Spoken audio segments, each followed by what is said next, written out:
সরকারের প্রস্তাবিত ২০২৬-২৭ অর্থবছরের বাজেটে সরকারি কর্মকর্তা-কর্মচারীদের বেতন ভাতা খাতে মোট ৮৯,৩৮০ কোটি টাকা বরাদ্দ রাখা হয়েছে, যা চলতি অর্থবছরের সংশোধিত বাজেটের তুলনায় বেশি।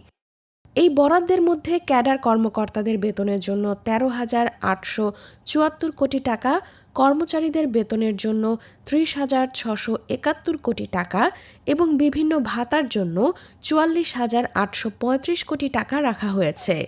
অর্থ মন্ত্রণালয়ের কর্মকর্তারা জানিয়েছেন, আগামী অর্থ বছরের শুরু থেকেই নতুন পে স্কেল আংশিক বাস্তবায়নের পরিকল্পনা রয়েছে।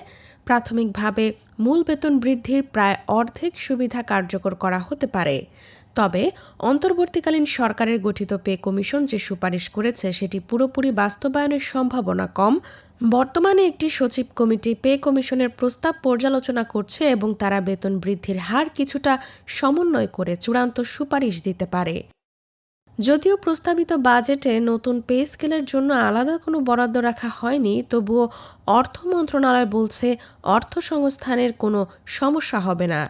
বাজেটে বিভিন্ন খাতে প্রায় ৩৭,০০০ কোটি টাকা থেকে বরাদ্দ রাখা হয়েছে এবং অপ্রত্যাশিত ব্যয়ের জন্য সংরক্ষিত অর্থ রয়েছে। প্রয়োজন হলে এসব খাত থেকেই নতুন পে স্কেলের ব্যয় নির্বাহ করা হবে। কর্মকর্তাদের মতে, সরকার যদি আগামী জুলাই থেকেই নতুন বেতন কাঠামো কার্যকর করার সিদ্ধান্ত নেয় তাহলে অর্থের ঘাটতি দেখা দেবে না।